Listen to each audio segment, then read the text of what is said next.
fuck's sake. Welcome back to another episode of Ramble Bak. I'm your host, Unoriginic, and today we're going to be talking about the Nintendo 64 Mini, Skyward Sword HD on the Switch. They're both rumours that we spoke about. I spoke about them on this channel way back in August, and then early September I released separate videos talking about how Skyward Sword HD could be ported to the Switch and what kind of control systems they would use. Shut up, Dratini. And then again we spoke about the Nintendo 64 Mini, how I suspected it might be coming sooner than later, and then following my videos there was a little bit of a splurge on YouTube of more popular YouTubers than I, talking about both of these things. We had some patents come out about the controller for the Nintendo 64 Mini, or potentially for the 64 Mini, that leaked, and that created a whole lot of talk 3 months ago on this platform. And then more recently we had Hmmm at a concert in Japan talking about how we want Skyward Sword on the Switch, don't we? To general applause. The Game Awards have come and gone, and we haven't heard or seen anything like this. So I just wanted to enter the speculation zone in this particular episode and talk about why those rumours were so prevalent and why I think nothing came about it. So first of all, let's talk about the Nintendo 64 Mini. Now this is the interesting one. This is pure speculation.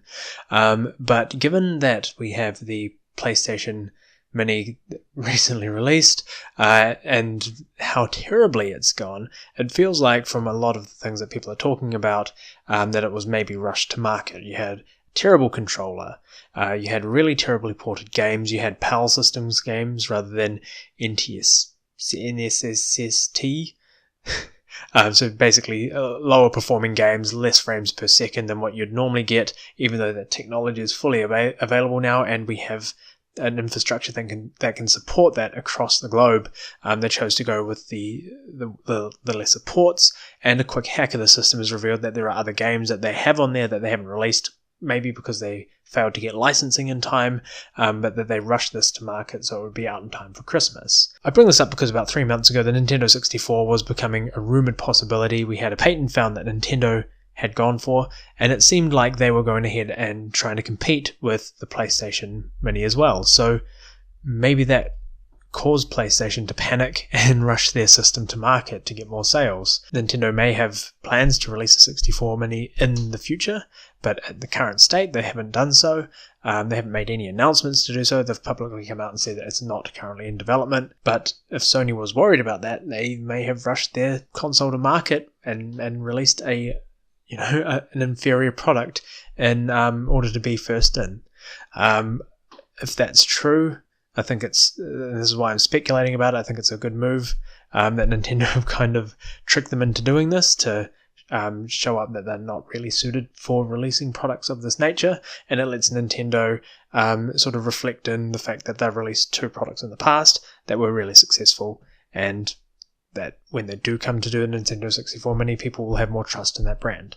This is pure speculation. That's it, really. I'd be interested to hear what you guys think about that theory in the comments down below, if you think that's a move that Nintendo would pull, creating a bit more bad blood between them, or if you think I'm just making shit up that doesn't make a lot of sense. Interested to know either way. I should still shh.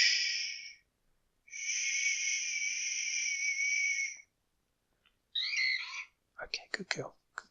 On to Skyward Sword HD. Now this is the one I was more disappointed about, and this is the one that I was sure that we'd see some sort of announcement in the Game Awards for.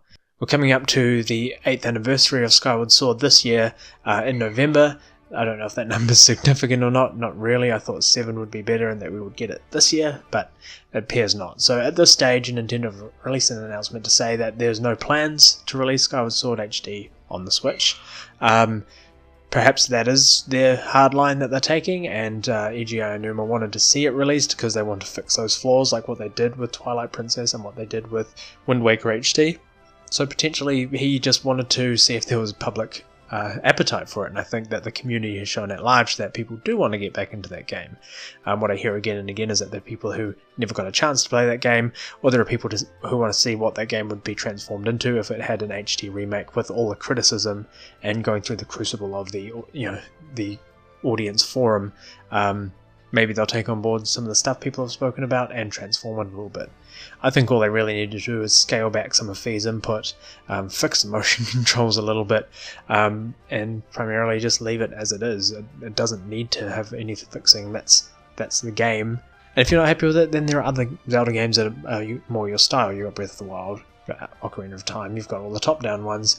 This one is unique, it's got its own footprint, and I appreciate it for what it is, and I'm gutted that I can't play it now because my Wii U got stolen. So now I'm in the place I was before with Breath of the Wild, before it got a title, before it was anything other than Zelda Wii U, where I'm checking daily to see if there's any news updates on Skyward Sword. So if you guys hear anything that you think I might not be privy to, feel free to leave it in the comments as well, and I'll be leaving updates here when I hear news about what actually happens. I'm not very good at doing these updates in a timely manner, as you can probably tell, so I'm probably not the most reliable source for news and information, but if you want to see my take on things, if you appreciate this video and the forum I'm creating with these commentaries, feel free to subscribe. I've got a live stream coming up potentially this weekend where we compare the Easy Cap capture card to an Elgato capture card. So I'll do the live stream to help make that video, but I've had my Easy Cap review video it constantly gets questions, so I'll leave that linked here if you want to see that, if that interests you, and I'll do a new video pretty soon about how you can live stream with that. And I've got another live stream coming up about the Mandela Effect. That one's hopefully going to be up before Christmas, hopefully should be a lot of fun. I'm Unoriginic, or as I'm now being referred to in the comments of some of these videos, the Kiwi version of Trevor Phillips from GTA 5. I'm both flattered and a little bit disturbed by that comparison, but yeah, thank you for commenting, I suppose. I'm signing out. I'll catch you guys next time, and stay unoriginal. No, that's a bad one. I don't like that one. I'm not going to use that one again. That's a bad tagline.